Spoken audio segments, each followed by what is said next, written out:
Everyone, welcome back. आज हम करेंगे हमारा next lecture on some basic concepts in chemistry. हमने अपने लास्ट क्लास में बच्चों लिमिटिंग रिएजेंट की बात की थी। आज हम बात करेंगे reactions in solutions and the expressions that we use it.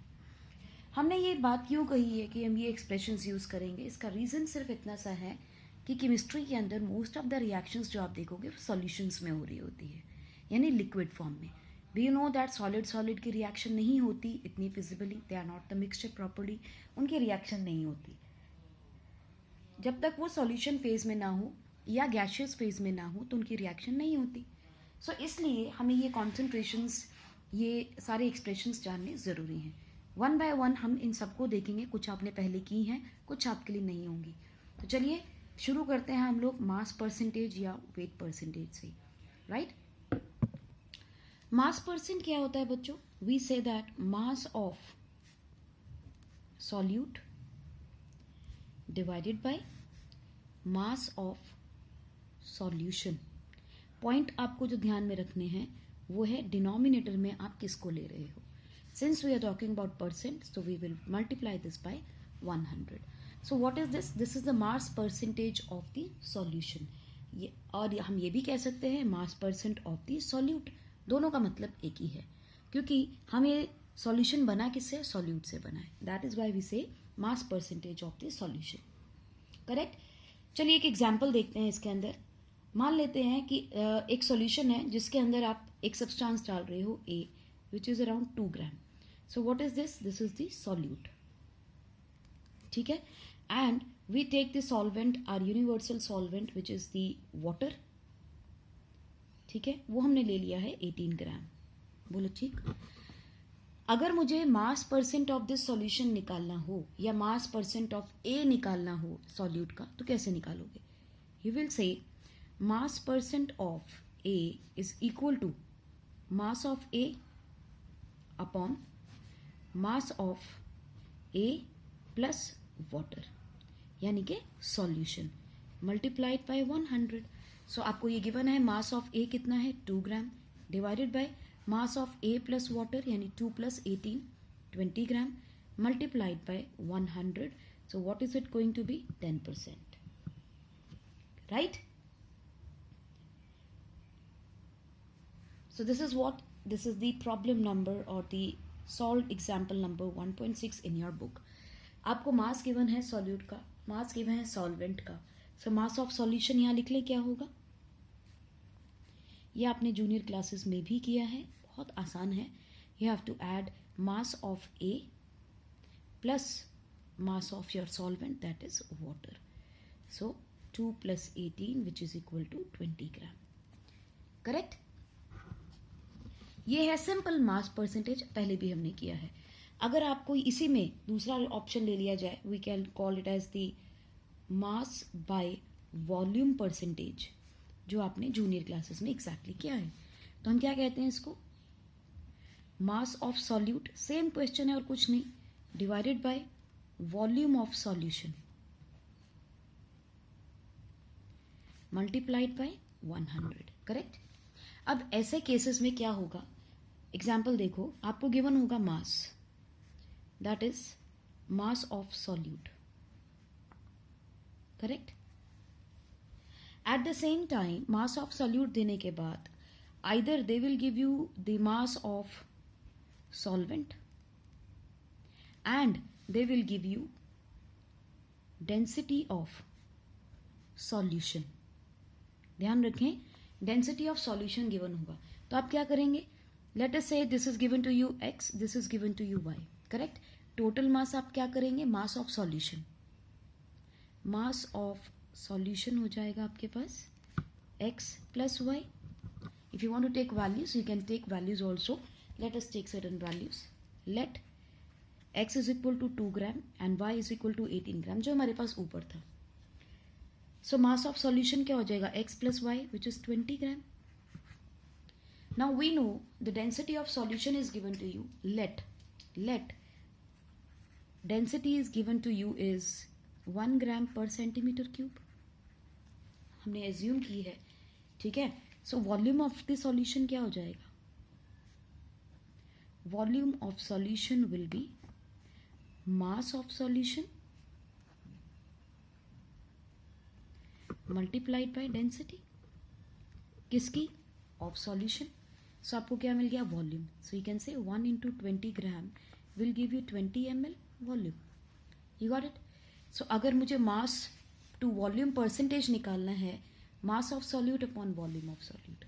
So we can say that percentage mass by volume of the solution or of the solute is equal to mass of solute divided by volume of solution multiplied by 100, which is equal to 2 gram divided by 20 ml into 100.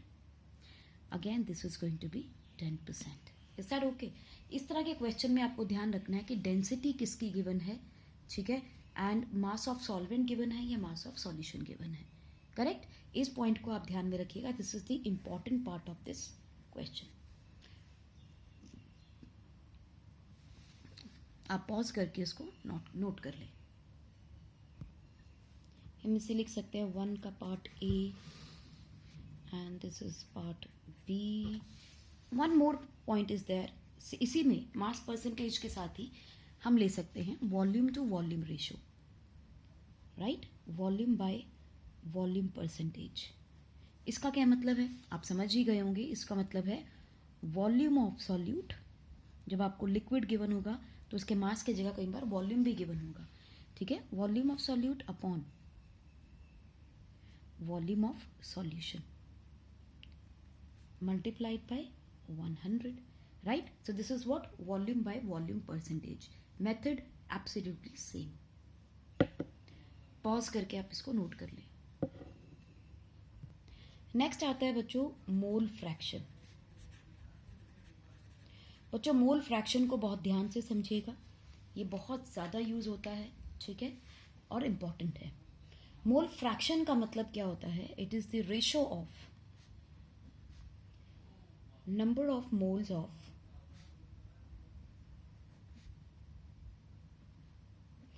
a particular component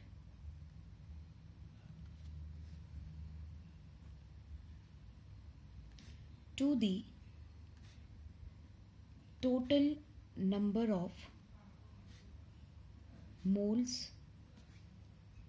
of the solution, right? मतलब क्या हुआ? It is the ratio of number of moles of a particular component to the total number of moles of the solution. इसका मतलब क्या होता है बच्चों? आपके पास कोई भी सॉल्यूशन होगा अगर, तो डेफिनेटली उसके दो कंपोनेंट्स होंगे, सॉल्यूट और solvent. Correct? Let us mark solute as A and solvent as a B component. Correct? So number of moles, we know that number of moles we denote by small n of A and number of moles of B will be there in the solution.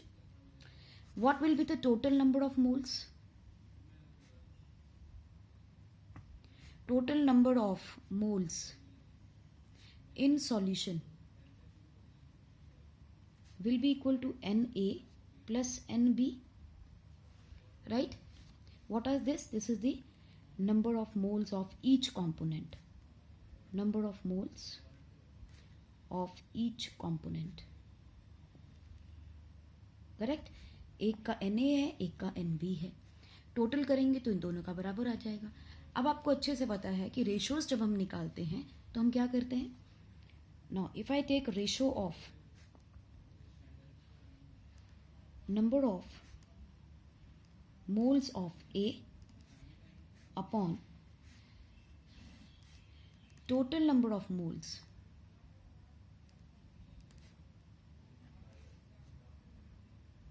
इसे बोलते हैं बच्चों mole fraction of A in solution.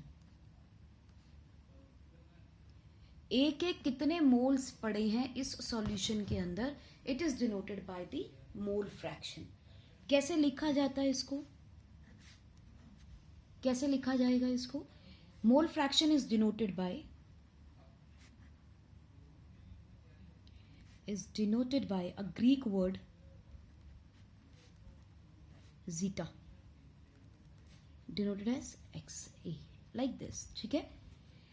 So mole fraction of A अगर आप देते हो तो you will write zeta A, correct, and is given by number of moles of A upon total number of moles, correct.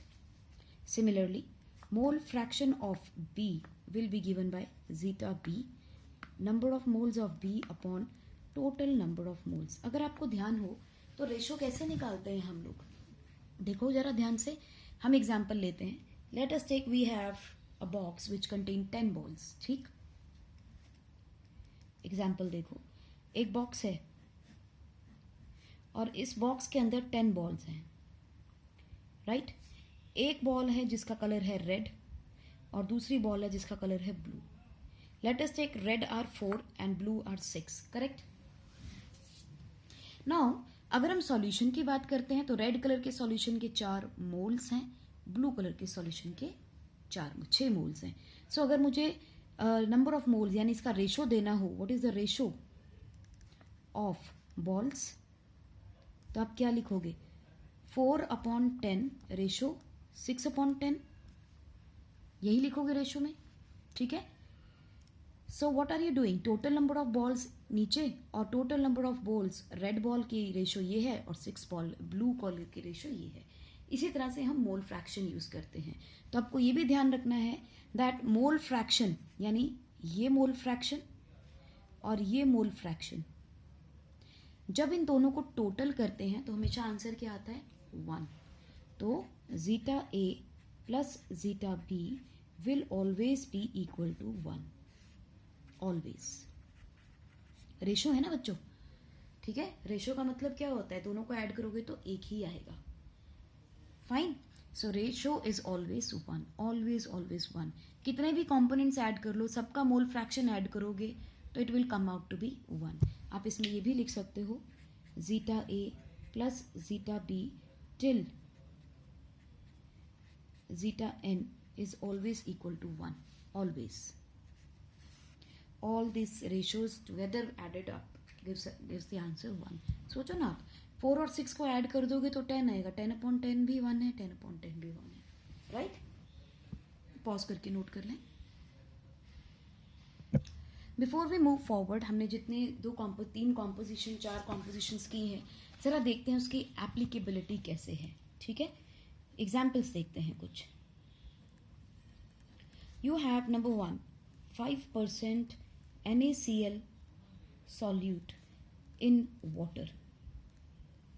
I am saying 5% NaCl solute in water. What I am giving, 5% solute का composition है पानी के अंदर, right? इसका मतलब क्या होता है, it means 5% का मतलब हो गया 5/100 multiplied by 100, यानी कि 100 में से 5 ग्राम NaCl है, 95 ग्राम वाटर होगा. दोनों को टोटल करोगे तो आपको सॉल्यूशन का मास मिल जाएगा.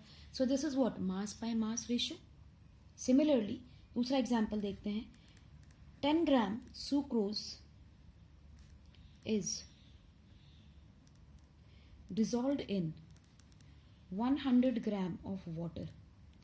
Find mass to mass percentage. तो आप क्या लिखोगे, mass of solute 10 gram, mass of solution लिखना है, this is the solvent, 10 plus 100 110 हो गया. So you will say mass to mass percentage is equal to 10/110 multiplied by 100. So ये क्या हो जाएगा, 100 divided by 11 which is equal to 9.09% solution मिला आपको, correct.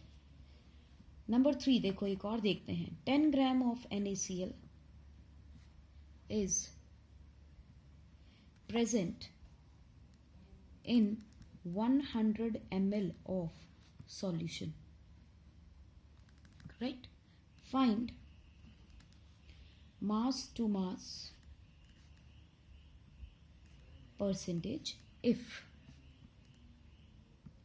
density of solution is 1.2 gram per ml.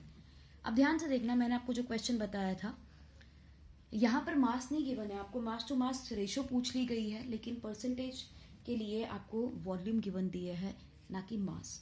तो आप क्या लिखोगे? That mass of solute, what is this solute? NaCl, is equal to 10 gram. Volume of solvent और volume of solution given है आपको 100 ml। चाहिए क्या मुझे? मास। ठीक है, सो आप लिखेंगे मास ऑफ सॉल्यूशन क्या हो जाता है?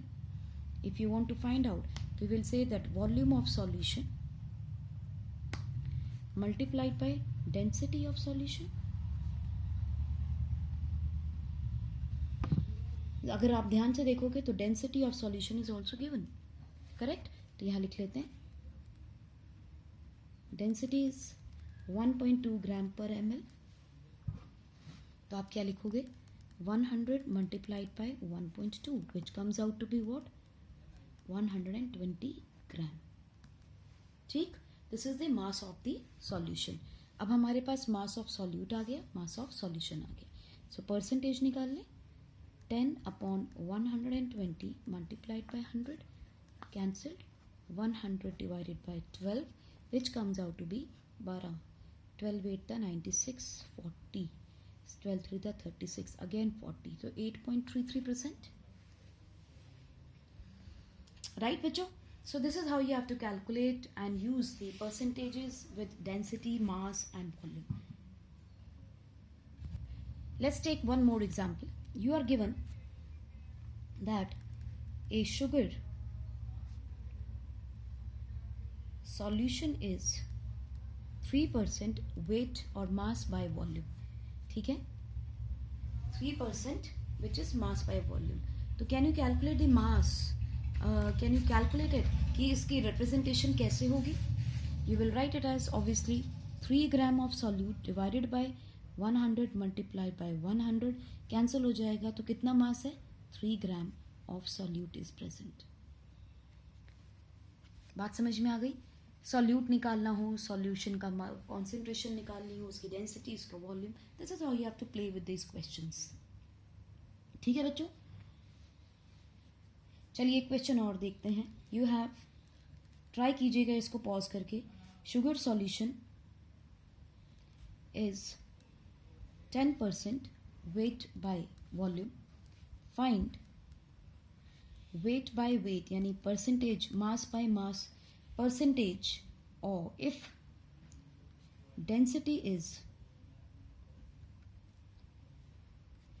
1.25 gram per ml. When nothing is mentioned, it means the density given is that of solution.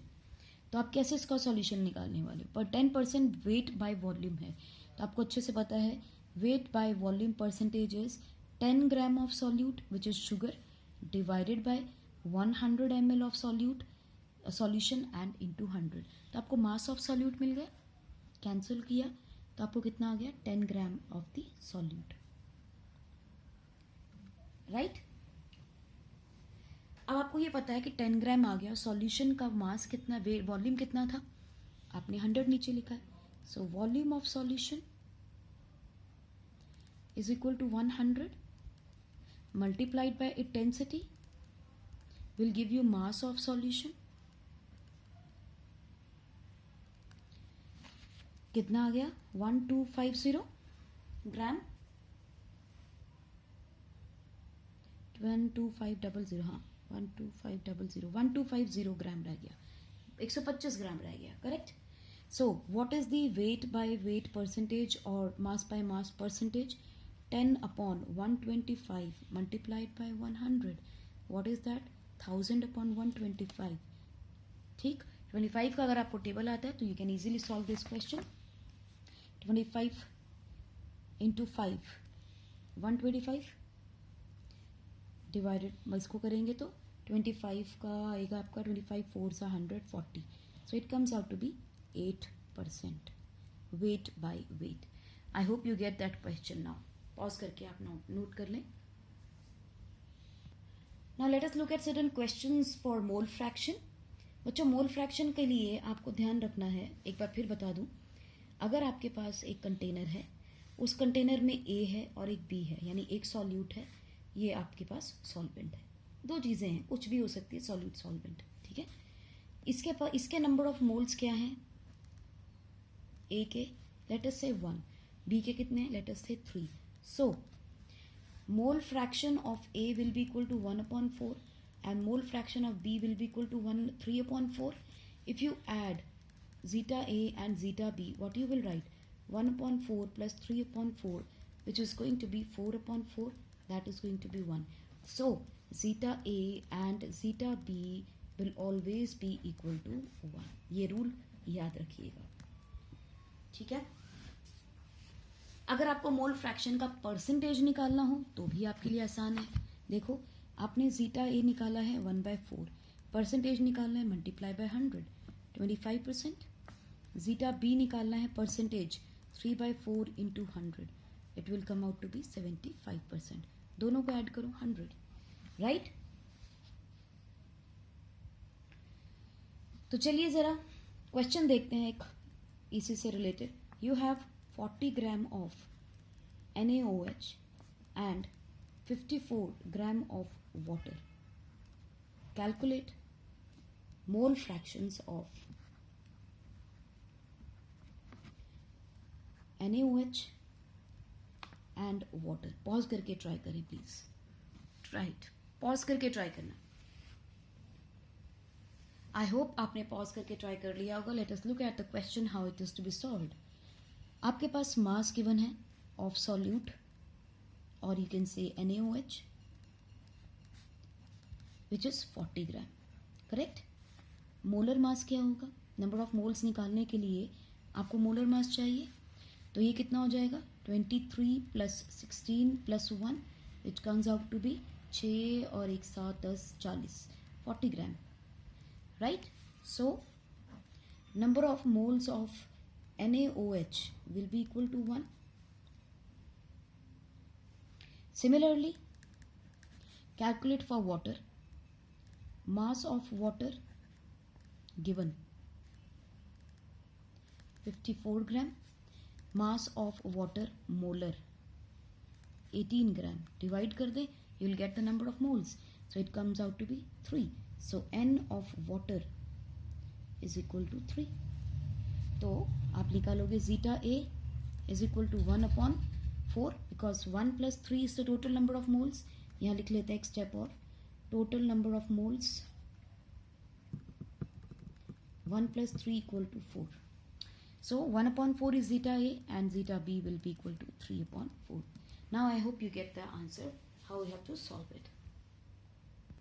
चलिए आपको एक क्वेश्चन देते हैं, take it as an homework.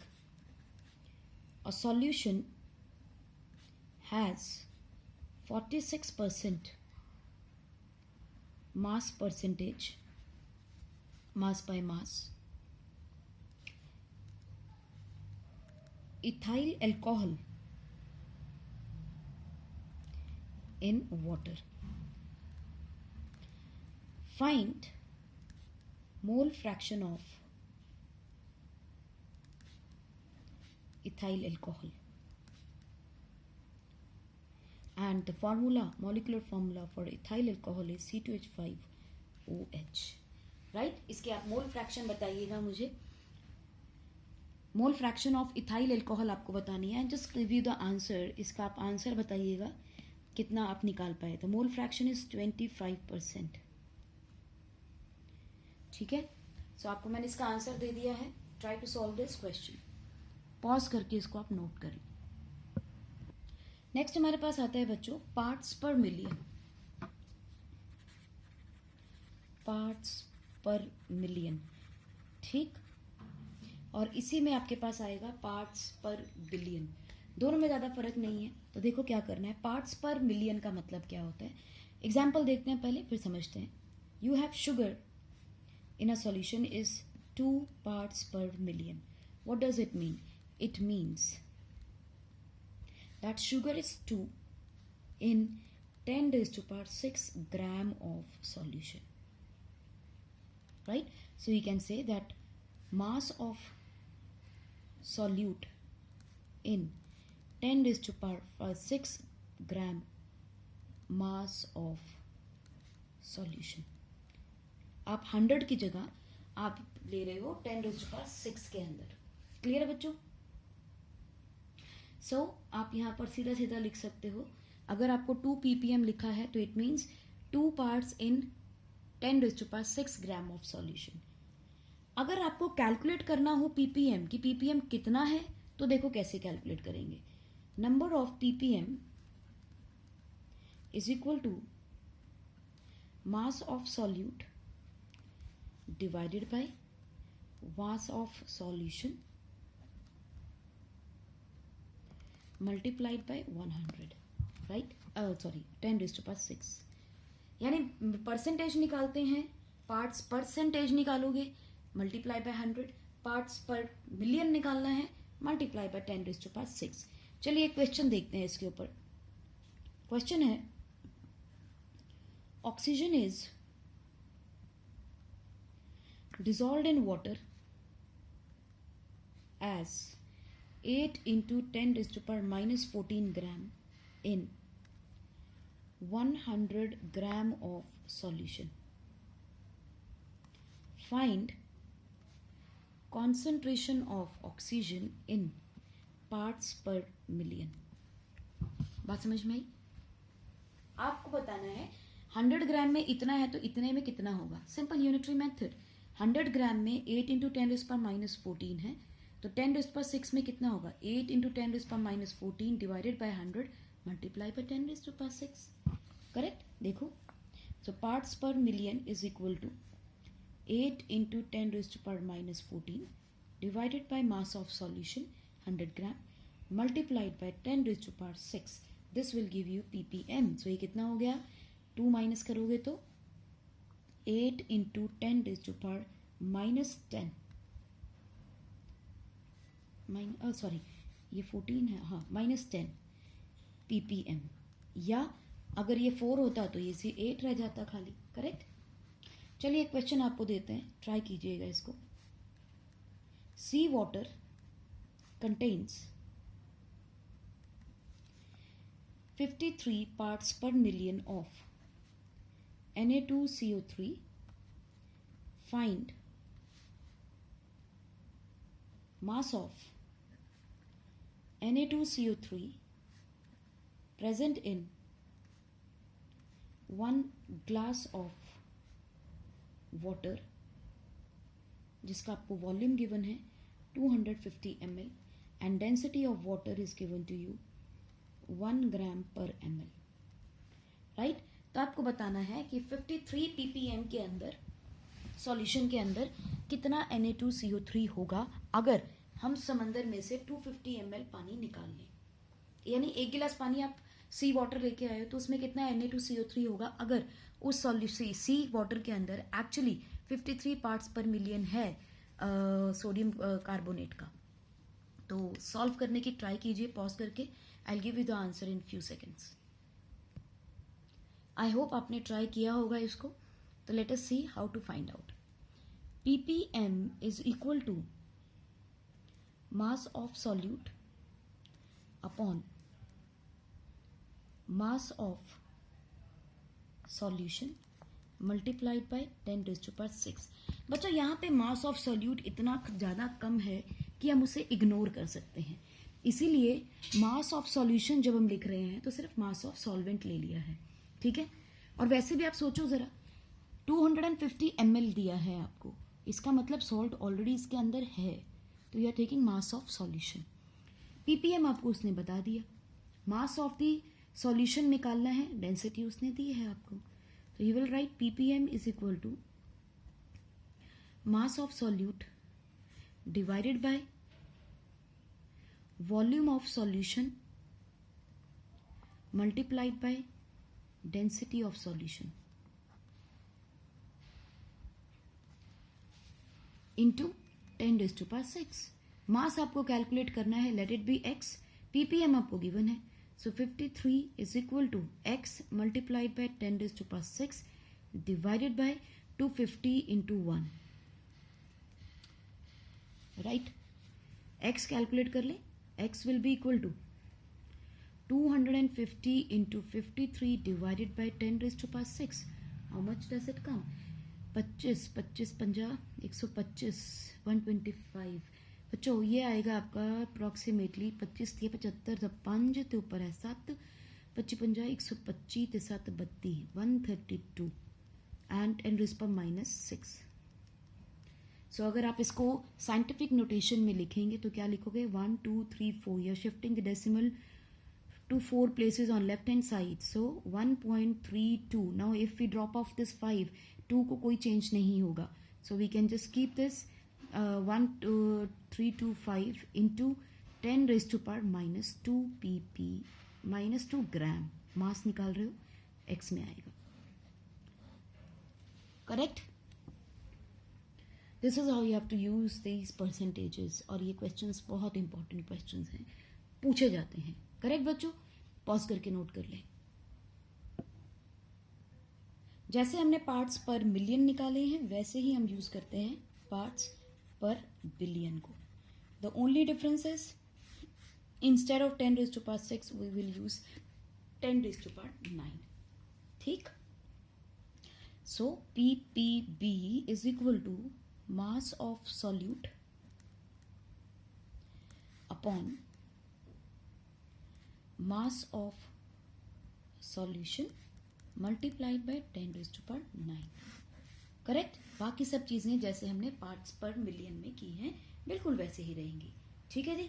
चलिए क्वेश्चन देते हैं आपको, देखिए तो क्या करोगे. You have NaCl which is around 5 parts per billion.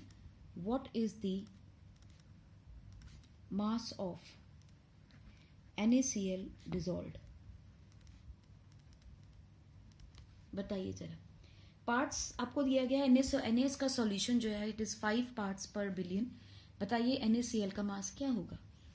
तो आप क्या लिखोगे, parts per billion is equal to mass of solute upon mass of solution. ठीक है जी, इंटू 10 रेज़ टू पावर 9. बोलो ठीक है. अब आपको पार्ट्स पर बिलियन गिवन है, 5 आपको गिवन है.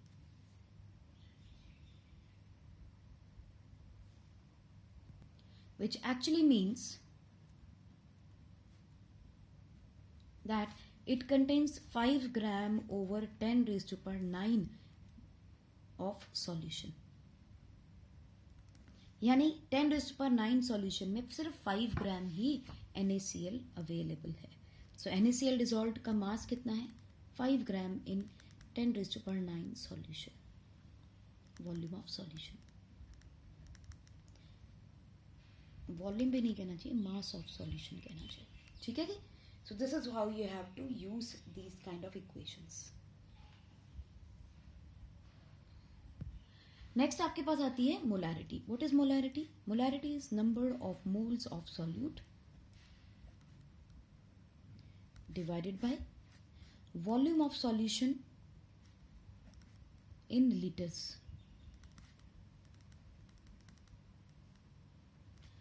Right? This is what is molarity. This is also called as the concentration of the solution. Concentration of the solution. Sometimes इसे हम लोग molar concentration कहते हैं वैसे, कि this is the molar concentration of the solution. लेकिन हम इसे पूरा पूरा ना कह के खाली concentration of solution के नाम से भी बोल देते हैं. So this is what is the molarity. ठीक. अब जैसे अगर हम कुछ एग्जाम्पल देखें मोलैरिटी के बारे में समझने के लिए, तो let us take an example which says that मान लो आपको कहा जाता है कि you have a solution of HCl which is 1 molar. What does it mean? It means 1 molarity is equal to number of moles upon volume. Molarity आपको given है 1. Volume has to be in liters. So per liter हो गया. So this is equal to n upon 1. So इसका मतलब n कितना हो गया, will be equal to 1 mole. यानी HCl का भी 1 मोल है. It means simple molar volume. ठीक है जी. थोड़ा और इसको समझें अगर, तो हम इसको ऐसा भी लिख सकते हैं. What is molarity? Molarity is given mass upon molar mass divided by given volume upon volume in litre. ठीक, एग्जाम्पल देखते हैं. Let us take, let us say NaOH is around 4 gram. This is the given mass. ठीक है जी. In water, or which is a solution, in a solution where the in solution का volume आपको given है. Let us say it is in 100 ml. ठीक, this is what given volume. बच्चों ठीक है. अब इसका आप मोलर मास निकाल सकते हो. We know that molar mass कैसे कैलकुलेट करते हैं. Atomic mass of sodium, atomic mass of oxygen, atomic mass of hydrogen, which is also 40 gram. Water का सॉल्यूशन का आपको गिवन मास वॉल्यूम है, but this is in ml. How much I want it in litre. लेकिन इसको हम place कैसे करेंगे वो देखो. So molarity is equal to given mass which is 4 gram divided by molar mass which is 40 gram divided bye given volume is 100 ml पर litre. 1 litre में कितने ml होते हैं? 1000. सो 1000 ml. तो आप यहाँ से कैलकुलेट कैसे करोगे इसको? 4/40 multiplied by 1000 upon 100. I hope इतना मैथ आप सबको आता है. तो देखो, ये कैंसिल, ये कैंसिल, ये कैंसिल, ये कैंसिल, इसके साथ 4 से 4 cancel. What is the molarity? 1 molar. This is the single molar molarity आ गई. 1 mole is dissolved in 100 ml of water. Clear होगी बात? So this is the molarity. Pause करके नोट कर लें. अगर आप मोलैरिटी को इस तरह से given mass upon molar mass, given volume upon molar volume से कैलकुलेट, मोलर वॉल्यूम नहीं, वॉल्यूम इन लीटर से कैलकुलेट करते हो, तो आपके क्वेश्चंस के खराब गलत होने के चांसेस बहुत ही कम हो जाएंगे. ठीक है बच्चों, चलिए जरा इसके ऊपर कुछ क्वेश्चंस देखते हैं. आई होप आपने नोट कर लिया होगा. Let us take your NCERT problem number 1.7. He says, calculate molarity of NaOH in a solution prepared by dissolving. Oh, the same question we have got. Prepared by dissolving 4 ग्राम, यानी NaOH का आपको given मास है 4 ग्राम, in enough water to form 250 ml solution, यानी volume of solution आपको given है which is 250 ml. If you want to convert it into liter, 0.25 litre यहीं पे convert कर सकते हो आप. ठीक है. He is asking find out the molarity. तो आपको पता होना चाहिए सॉल्यूशन में आप क्या लिखेंगे. That the molar mass of NaOH is 40 gram and molarity is equal to number of moles upon volume in liter. यानी number of moles is 4 gram upon 40 gram divided by 0.25. तो कितना हो जाएगा? इसको आप डिवाइड करोगे तो 0.1 divided by 0.25. Correct.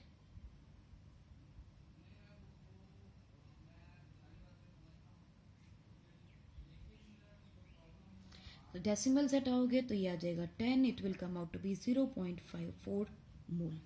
It can also be written as 0.4 mole per litre. इसका मतलब और इसका मतलब एक ही है. राइट. आप इसको नोट कर लें, पॉज करके नोट कर लीजिए. चलिए नेक्स्ट देखते हैं हमारे पास क्या है. मोलैलिटी. बच्चों ये भी बहुत इंपॉर्टेंट है. जितना इंपॉर्टेंट मोलैरिटी है उतना ही इंपॉर्टेंट मोलैलिटी है. Molality is denoted by small m. ठीक. And the SI unit is mole पर kg. नंबर ऑफ मोल्स पर kg. ये क्या मतलब है जरा देखें, इसका डेफिनेशन देखते हैं. Molality is equal to number of moles of solute upon mass of solvent, अभी तक सब जगह सॉल्यूशन यूज किया था, mass of solvent in KGs, ठीक है, mass of solvent per KG, this is what is molality. ठीक है जी बच्चों, आइए जरा इसको समझते हैं एक एग्जाम्पल के साथ। Let's look at the problem number 1.8. He says the density of NaCl solution is given to you 1.25 gram per ml and molarity is given to you. Molarity is given to you of NaCl solution is equal to 3 molar. They want you to find out molality. Calculate molality. ठीक, अब आपको ये पता होना चाहिए बच्चों, what is molarity, number of the moles per litre volume, correct, और molality क्या था, नंबर ऑफ मोल्स पर केजी ऑफ द सॉल्वेंट, है ना। सो नाउ अब आपने क्या करना है, सबसे पहली चीज मोलारिटी और मोलालिटी, ये आपको गिवन है, वॉल्यूम आपको पता है 1 ही लीटर होगा, तो नंबर ऑफ मोल्स निकल जाएंगे, तो you will write 3 is equal to n upon 1। So n of NaCl कितने हो गए, 3 मोल्स। 3 मोल्स का मतलब what is the mass, we know number of mole is equal to given mass upon molar mass, so given mass will be equal to molar mass into number of moles. Molar mass of NaCl कितना होता है, 23 plus 35.5 which comes out to be 58.5, correct. So 58.5 multiplied by 3 आ गया। So what is the mass now of the solute, 175.5 ग्राम। दिमाग में आ रहा होगा solute का मास निकालने की जरूरत क्या है, नंबर ऑफ मोल्स यहाँ है, नंबर ऑफ मोल्स यहाँ है, हाँ बिल्कुल है, लेकिन हमें यहाँ मास ऑफ सॉल्वेंट चाहिए। मास ऑफ सॉल्वेंट के लिए मास ऑफ सॉल्यूशन में से मास ऑफ सॉल्यूट को माइनस करना पड़ेगा, यू गेट इट। तो चलिए, ये तो हो गया आपका मास ऑफ सॉल्यूट, ठीक। अब आ जाते हैं calculation for mass of solvent, कैसे निकालेंगे। We know mass of solvent is equal to mass of solution minus mass of solute. Mass of solute पता चल गया, लेकिन मास ऑफ सॉल्यूशन तो नहीं है अभी, उसके लिए क्या करोगे, उसके लिए आपको यूज करनी पड़ेगी क्या, डेंसिटी ऑफ द सॉल्यूशन। मास कितना था, 1 लीटर, वॉल्यूम कितनी थी आपके पास, 1 लीटर। सो आप क्या लिखोगे, mass of solvent of solution फिलहाल आप निकालोगे is equal to 1000 ml multiplied by 1.25 which comes out to be 1250 gram. आ गया मास ऑफ सॉल्यूशन। ना मास ऑफ सॉल्वेंट क्या आ जाएगा, 1250 माइनस 175.5 ग्राम, ये कितना आ गया आपके पास, 5 9 में से 5 गए 4 7 और ये बचा कितना 10, 1074.5 gram is the mass of solvent. Clear होगी बात, यहां तक अगर समझ में आ गया तो पॉज करके नोट कर लीजिए। सो नाउ अब हमारे पास समझ में आ गया, we have mass of solute हमने कैलकुलेट किया 175.5 gram, we calculated mass of solvent which came out to be 1074.5 gram. Also we know that number of moles of solute भी हमें पता है विच इज 3 मोल्स। यहां तक क्लियर है। सो अब मुझे क्या निकालनी है, मोलालिटी। बच्चों मोलालिटी के लिए number of moles of solute divided by mass of solvent in KGs, ये चाहिए आपको। आपके पास क्या है, ग्राम में कन्वर्ट कर लें, 1.0745 इंटू 10⁻⁴ वाई 123 केजीज में कन्वर्ट कर रहे हो, ग्राम को केजीज में कन्वर्ट करते हैं तो क्या करेंगे, इंटू 10⁻³ से ये आपको 0 इसलिए लिखा था, ठीक है। तो ये आप इसको सीधा सीधा लिख सकते हो केजीज। 3/1.0745 ये आपको मोलालिटी देगा। तो आप 1.07 से डिवाइड करोगे, 3 को डिवाइड करोगे तो you will get the answer to be 2.79। So molality is equal to 2.79 moles molality, which is number of the moles per kg। Correct बच्चों। और ये बहुत ज़्यादा यूज़ होती है मोलालिटी, इसलिए इम्पॉर्टेंट है आपके लिए समझने के लिए। इसके अलावा कुछ और कॉन्सेंट्रेशंस हैं जो हम यूज़ करते हैं, बट वो आपकी एनसीईआरटी में आपको नहीं मिलेंगी। सो let us just look at those 2 equations. अब जो इक्वेशन मैं आपको बताने वाली हूँ वो डायरेक्टली क्वेश्चंस में नहीं आती, इनडायरेक्टली क्वेश्चंस में गिवन होती है, and you have to identify and use those particular equations. So देखते हैं नेक्स्ट आपके पास क्या है, नॉर्मैलिटी। जैसे हमने मोलारिटी पढ़ी है वैसे ही नॉर्मैलिटी होती है, डिनोटेड बाय कैपिटल N, ठीक है जी। और इसको हम डेफिनेशन क्या लिखते हैं जरा देखें तो, normality is equal to gram equivalent, ये जरा ध्यान से समझिएगा, of the solute divided by volume in litre, और you can say in decimetre cube, ठीक है, एक ही मतलब है। So gram equivalent of the solute divided by volume of the solution in litre. अब दिक्कत पता कहाँ आती है, दिक्कत आती है नॉर्मैलिटी सॉल्व करने में, ना दिक्कत आती है ग्राम इक्विवेलेंट में। तो जरा देखें ये ग्राम इक्विवेलेंट का मतलब क्या है बच्चों। Number of gram equivalent is actually equal to mass of solute given upon equivalent mass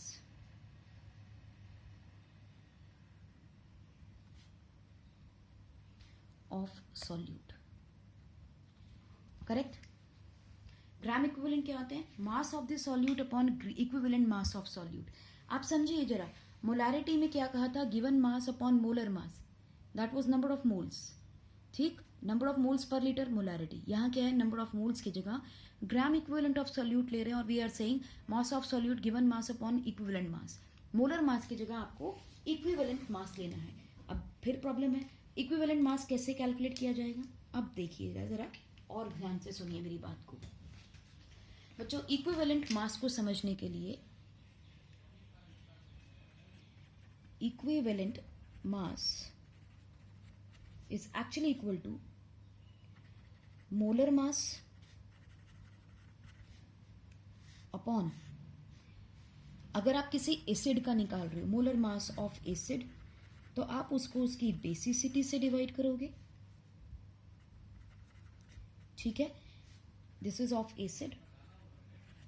अगर आप equivalent mass of a base निकालना चाहते हो तो you will right molar mass of a base divided by its acidity, correct. और अगर आप किसी equivalent mass of a salt निकालना चाहते हो तो it will be the molar mass of salt divided by total positive, और let us take only the positive, total positive valency of metal atoms। इसका मतलब क्या है, इतना मुश्किल नहीं है, ऐसे परेशान मत हो, बहुत आसान है, जरा ध्यान से सुनिएगा बच्चों। मोलर मास ऑफ एसिड अगर आप निकालना चाहते हो तो उसकी बेसिसिटी लेनी है। इसका मतलब let us take acid like HCl, H2SO4 है ना, HNO3, ये सब के सब एसिड होते हैं बच्चों। ये आयंस क्या देता है, H पॉजिटिव देता है। ये कितने क्या देगा, H पॉजिटिव, और कितने H है इसके पास, 2, तो ये 2H पॉजिटिव देगा। इसके पास एक ही है, ये H पॉजिटिव देगा। बोलो ठीक है। इस H पॉजिटिव को न्यूट्रलाइज करने के लिए आपको कितने बेस चाहिए, ऑब्वियसली इसको न्यूट्रलाइज करने के लिए एक OH रिक्वायर्ड है, इसके लिए 2 OH रिक्वायर्ड है, और इसके लिए एक OH रिक्वायर्ड है। बोलो ठीक है। सो बेसिसिटी क्या होती है? This is the basicity. Basicity is number of OH ions required to neutralize H positive ion. This is what is basicity. Is that clear now? अब सोचो HCl में कितनी बेसिसिटी आएगी? 1. H2SO4 में कितनी आएगी? 2. HNO3 में कितनी आएगी? 1. तो आप यहाँ 1 लिखोगे, 2 लिखोगे या 1 लिखोगे. Correct? Similarly, let us look at bases. We have NaOH, calcium hydroxide. 2 ले लेते हैं बस, या चलो एक और लिख लो. Let us take phosphorus, hydrogen calcium phosphate लेते हैं, CaPO4 थ्राइस. ठीक है बच्चों. अब ये बेसिस हैं. वैसे calcium phosphate is a salt, तो इसको हम सॉल्ट में कंसिडर कर लेंगे. NaOH इज अ बेस, तो इसमें कितने OH नेगेटिव है? 1. इसके अंदर कितने मिलेंगे? 2 OH नेगेटिव्स.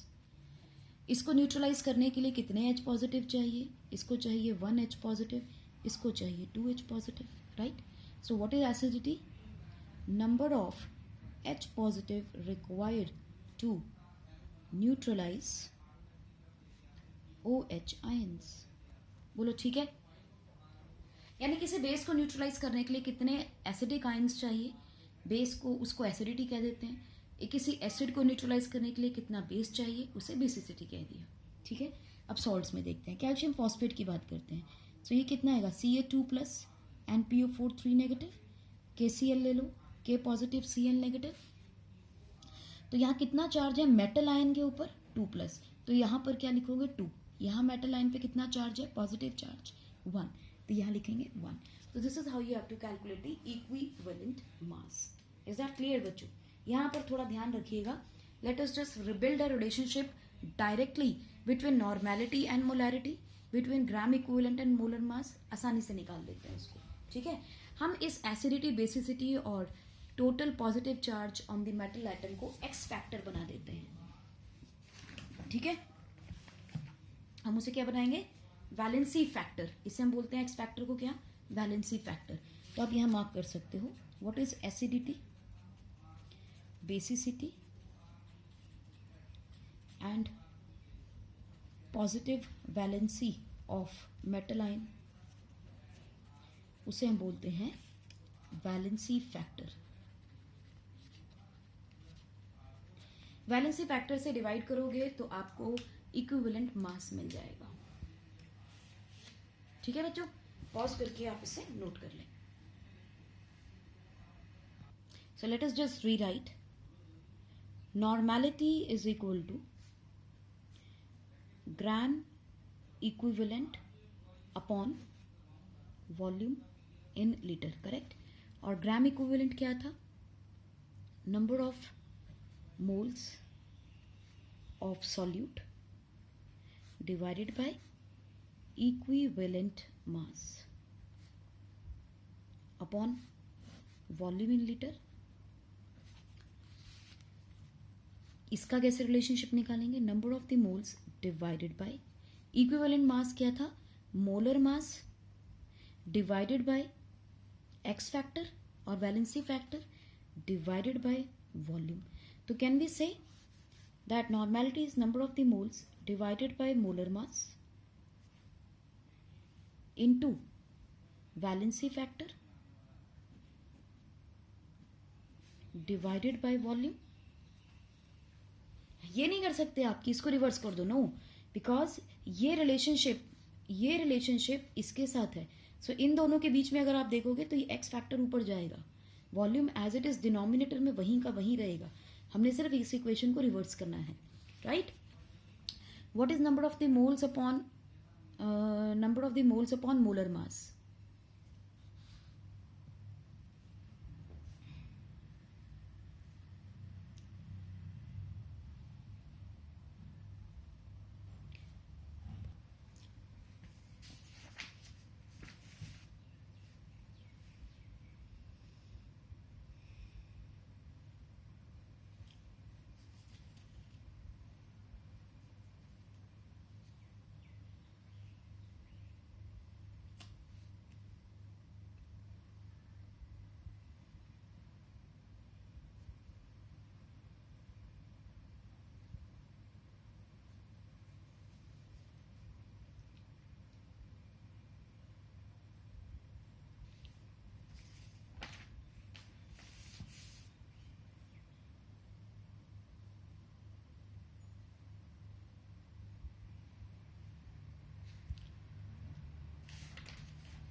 क्वेश्चन को सॉल्व करने से पहले let us take a quick recap of what we did so that we can solve this question.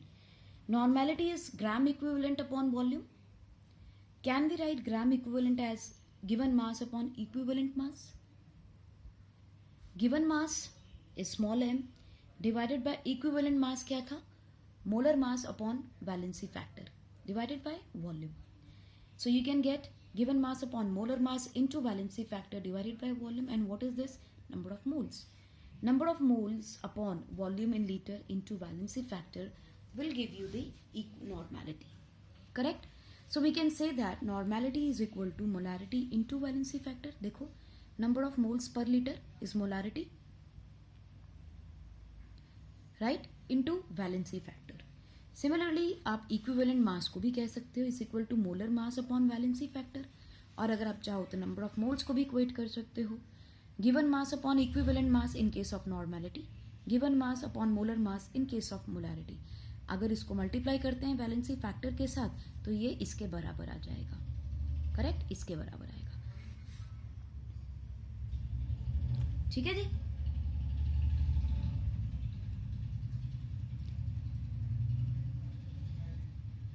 चलिए जो क्वेश्चन है इसको फिर से देखते हैं क्या है. अ solution of oxalic acid is prepared by dissolving इतना gram of acid. So what is this given mass of the acid? In 250 centimeter cube of the solution. यानी कि इसको लीटर में कन्वर्ट कर ले. 250 centimeter cube is also equal to 250 centimeter cube is also equal to 250 ml of the solution. Litre में convert करोगे तो 0.25 हो जाएगा. So कैलकुलेट क्या करना है आपको? मोलैरिटी यानी capital M and normality that is capital N. तो देखिए मोलैरिटी पहले कैलकुलेट कर लेते हैं which is equal to number of moles per litre. This is given mass upon molar mass upon given volume in litre. Correct? So given mass कितना है? 0.63 gram divided by molar mass. अभी oxalic acid का molar mass निकालना आसान है. COOH twice dot 2H2O. तो carbon 2 molecule हो जाएंगे. 12 2 24. 4 कार ऑक्सीजन के होंगे. 16 6 64 प्लस 2 हाइड्रोजन और 4 हाइड्रोजन ये. तो 6 हाइड्रोजन प्लस 1 मोर ऑक्सीजन 16. तो 6 and 6 12 and 8 20. 2 plus 1 3 and 2 5 and 6 11. 5 and 6 11. सो इसका मास आ गया आपके पास 110 ग्राम. कुछ गलती है. 16 दूनी 32 32 ग्राम आएगा. ठीक है. अब हो गया 126 ग्राम. करेक्ट? तो यहाँ लिख लेंगे आप अपना molar mass 126. Given volume 250 ml करना है तो ये भी ml होगा. तो ये क्या बन गया आपके पास? 0.63 divided by 126 multiplied by 1000 upon 250. 25 का 4 और ये कितना है देखो. इसको अगर हम 2 डेसिमल इधर ले लें तो दिस गोज बाय 2 तो नीचे 200 आ गया.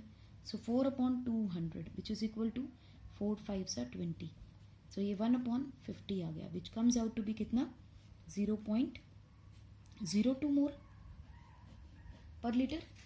0.02 मोलारिटी आ गई. ठीक है जी. अब आपको पता है मोलारिटी और नॉर्मेलिटी का रिलेशनशिप क्या है. आप चाहो तो डायरेक्ट भी निकाल सकते हो. आपके पास ऑक्सैलिक एसिड है. एसिड H पॉजिटिव देता है. यहाँ पर 2 लगा हुआ है यानी कि 2 H पॉजिटिव देगा. तो इसका वैलेंसी फैक्टर क्या हो जाएगा? 2. So normality will be equal to molarity multiplied by 2 which is 0.02 multiplied by 2 यानी 0.04 normal. Correct? This is how you have to calculate molarity and normality. Pause करके आप इसको नोट कर लीजिए. लास्टली हम देखेंगे बच्चों एक आता है मिक्सिंग रूल.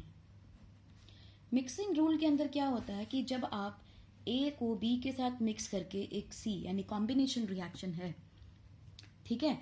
कॉम्बिनेशन रिएक्शन में क्या हो रहा है, प्रोडक्ट बन रहा है लेकिन सिंपल मिक्सिंग हो रही है। लेट अस से बी सी प्लस डी कर लेते हैं, ठीक है। अब यहाँ पर भी एक एसिड है और यहाँ भी एक एसिड है। अगर ये दोनों मिक्स होंगे तो डेफिनेटली क्या बनाएंगे, एक ही प्रोडक्ट बनाने वाले हैं ना, सी और डी तो बनाएंगे नहीं। हाँ, लेकिन यह है कि मिक्स होने के बाद दोनों ऐड हो जाएंगे। सो यहाँ पर जो वॉल्यूम होगा that will be added up. If I say इसका वॉल्यूम V1 है, इसका वॉल्यूम V2 है, तो इसका वॉल्यूम क्या रह जाएगा, V। इसका मोलैरिटी M1 है, इसकी मोलैरिटी M2 है, इसकी मोलैरिटी क्या हो जाएगी, M। इस केसेस के अंदर जहाँ कोई रिएक्शन नहीं होती, no reaction is taking place, no reaction, only mixing is happening, यानी एक मिक्सचर बन रहा है, then this rule is applied. Then we can say इन दोनों का mass into volume plus molarity into V2 will give us molarity into volume. Normally जो आपको क्वेश्चंस आएंगे बच्चों वो आएंगे, यहाँ पर वॉल्यूम तो बता दिया, इसका मोलैरिटी बता दीजिए। So in this case you will use a simple rule of mixing, M1 plus V1 is plus M2 V2 will give you MB, ठीक है। ये सिंपल मिक्सिंग का रूल ऐड करा जाएगा और ये कब पॉसिबल होता है बच्चों, जब नंबर ऑफ मोल्स बराबर हों, ये तभी पॉसिबल होता है। यानी कि यहाँ पर जो MB है ये कांस्टेंट रहेगा, नंबर ऑफ मोल्स चेंज नहीं होते, तो हम सिंपल लिखते हैं M1 V1 is equal to M2 V2। In fact अगर आप ध्यान से देखो इसको ऐसे लिख सकते हैं, M1 V1 plus M2 V2 will give you M V1 plus V2। This rule is applicable. दूसरी चीज ये होती है डाइल्यूशन के केस में। मानो डाइल्यूशन लॉ क्या कहता है कि अगर आपके पास एक HCl का सॉल्यूशन है जिसकी मोलैरिटी थी 0.1 मोलर, करेक्ट, वॉल्यूम था let us say 100 ml। Now you have added water to this, ठीक, और वाटर आपने ऐड किया है late us say 100 ml। Now they want to know this HCl which has been diluted या dilute HCl बन गया है, इसका वॉल्यूम कितना हो गया बच्चों, 200 ml, 100 plus 100। They want to know इसकी मोलैरिटी क्या होगी। तो इस केस के अंदर आप लिखोगे M1 V1 will be equal to, इसका है M2, ये है V2, M2 V2। Why so, क्योंकि water is not going to react with HCl, it is just going to dilute, volume increase कर रहा है, सॉल्वेंट इंक्रीज हो रहा है, सॉल्यूशन का वॉल्यूम बढ़ रहा है। So you can say that 0.1 molar into 100 ml, ml है तो 1000 में कन्वर्ट करना है, यहाँ भी कन्वर्ट करना होगा, यहाँ भी, so does not make any difference, we can do that also. So M2 into 200 upon 1000, although 1000 cancel हो जाएंगे, so we can just say 100 and 200 also. सो आप क्या लिखोगे, M2 will be equal to 0.1 into 100 divided by 200 which comes out to be what, 0.05 molar. यानी कि अगर dilution होता है तो नंबर ऑफ मोल्स कम हो जाएंगे, which actually is right, HCl की कॉन्सेंट्रेशन कम हो जाएगी, ठीक है, उसका मोलर कॉन्सेंट्रेशन पर लीटर डाइल्यूट हो जाएगा, right. So with this we come to an end of this chapter. Take care and enjoy yourself. Keep studying. Bye bye.